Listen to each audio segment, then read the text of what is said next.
Angels Care Home Health, serving Hayes and the surrounding areas, is a Medicare-certified home health agency providing quality skilled nursing and restorative therapy services to patients in their homes. I would recommend Angel Care to anybody. They have really helped me regain my strength. Angels Care is there to help 24 hours a day, and all services are covered 100% by Medicare for patients who are eligible. Angels Care Home Health. We serve patients. I couldn't have survived this without Angels Care. Eagle Community Television presents Community Connection with your host, Mike Cooper.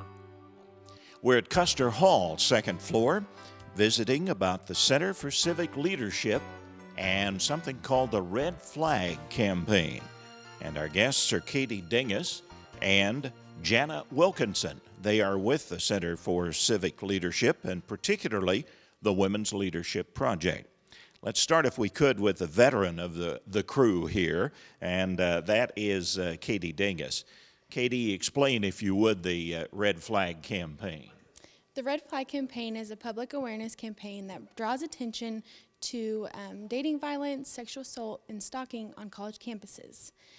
They use a bystander intervention strategy to, draw attention and have others. All right, now this bystander intervention, I'm going to have you come back to that in a couple of minutes. But the Red Flag Campaign is a national campaign, is that right? Yes, sir, it is. What's the idea behind it?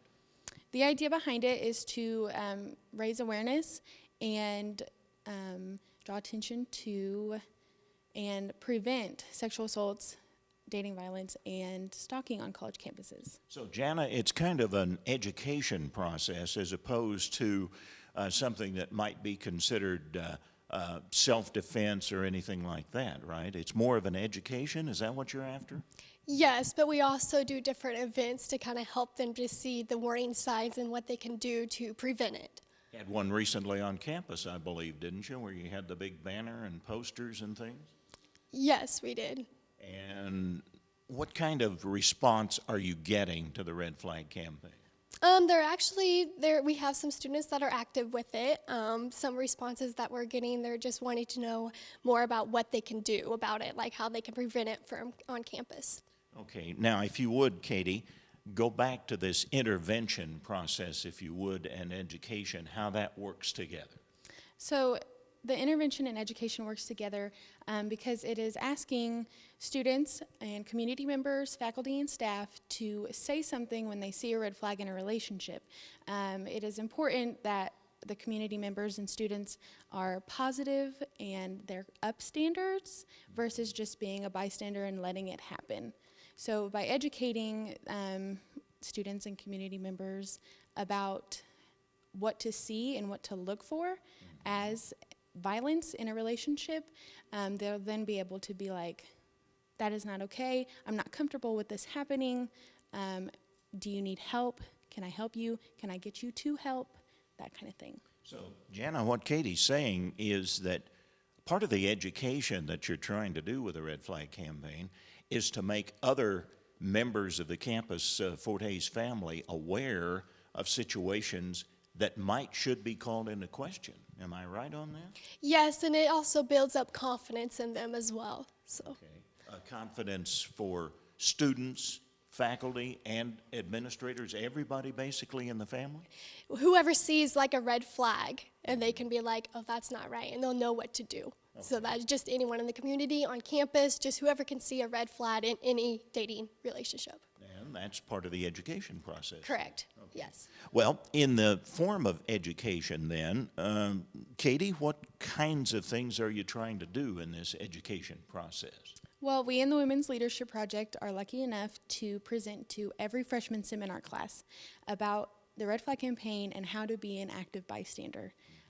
So that touches and reaches about, this year it'll be about 900 students will be able to learn how they can be an active bystander, as well as they will also learn where they can go and to get help, as well as who they can report to and who can, help them in any situation that they need help in. So you really get them early with the freshman orientation. Yes, then, we do. huh? Yes, Okay, yes. well, that's an important part of it, isn't it? It is.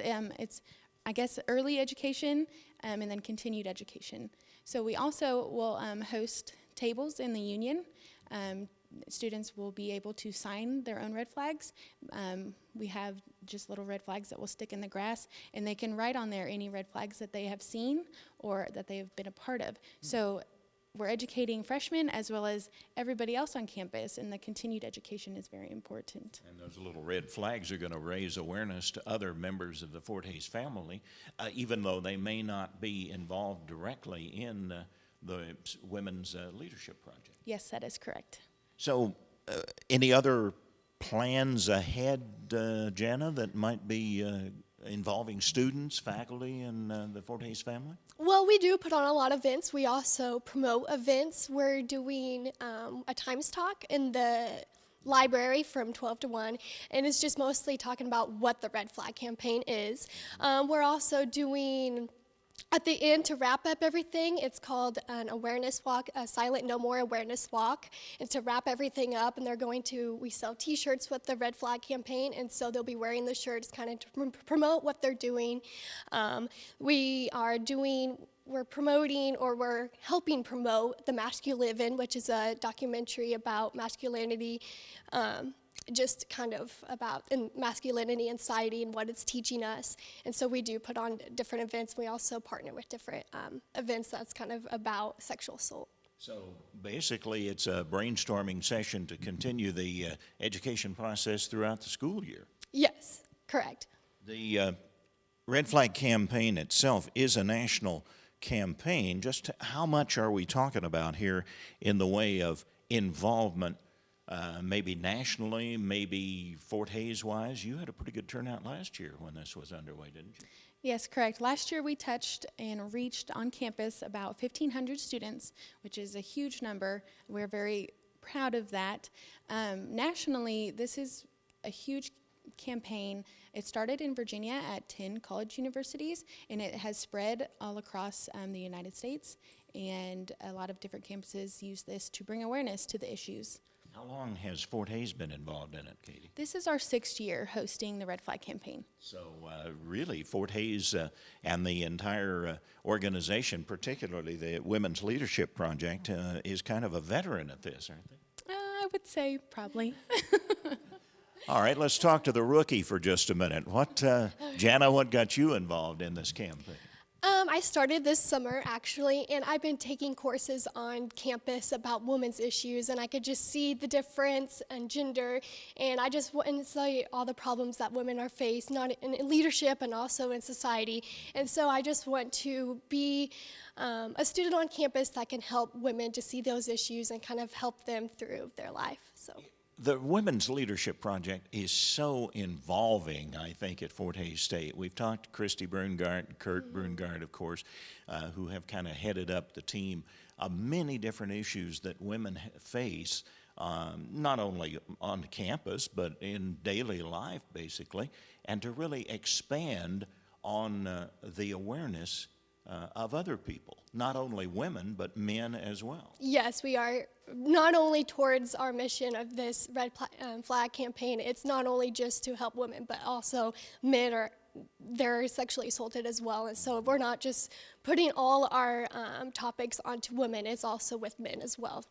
And Katie, you've been at this for a while now. You actually worked through a local operation called Options, didn't you?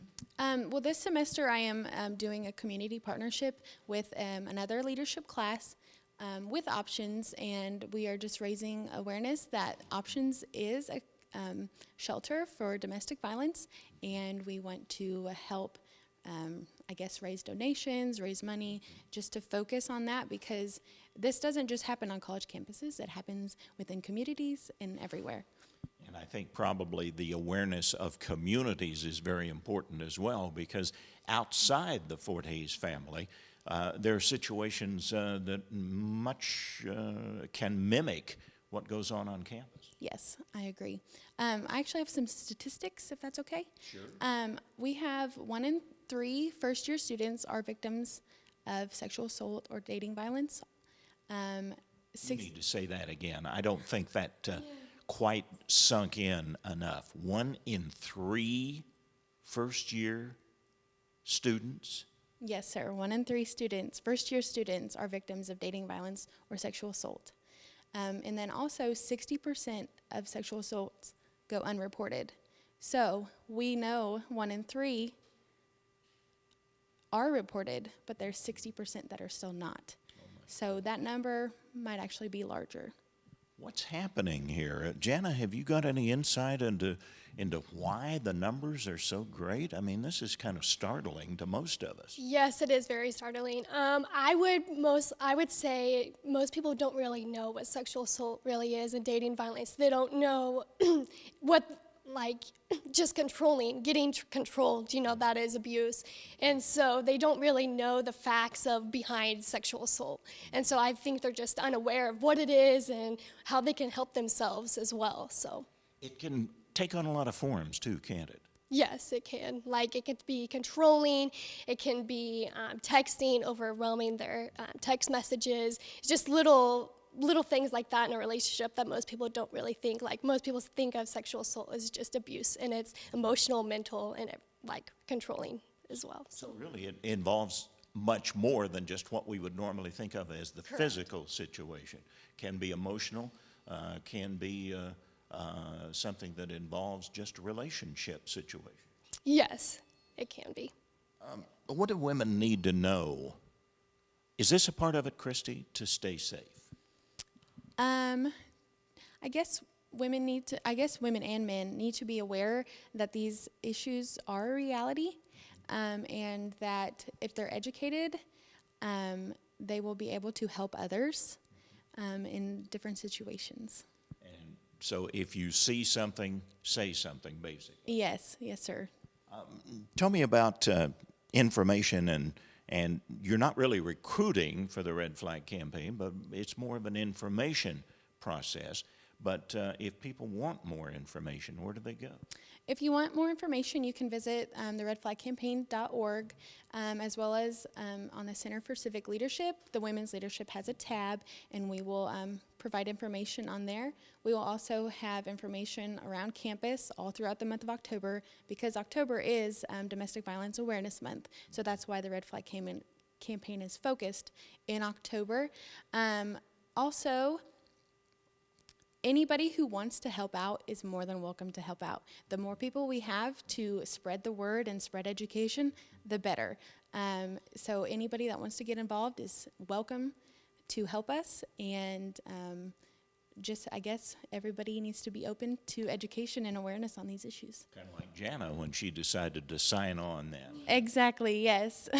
So for people who are thinking about information, of course, obviously, Fort Hays Homecoming is coming up. I'm assuming you'll have a high profile there. Yes.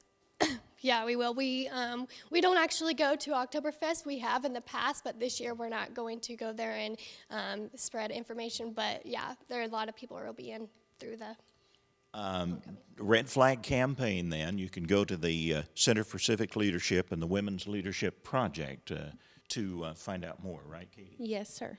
And it's all a part of the Red Flag campaign on the campus of Fort Hays State University. From the Women's Leadership Project and the Center for Civic Leadership, Kaiti Dingus and Janna Wilkinson, thank you for your involvement, both of you, in this particular project, a part of our community connection.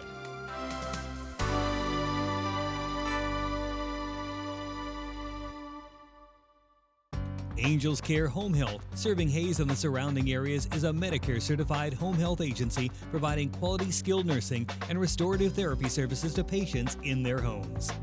There's not any words to describe their kindness.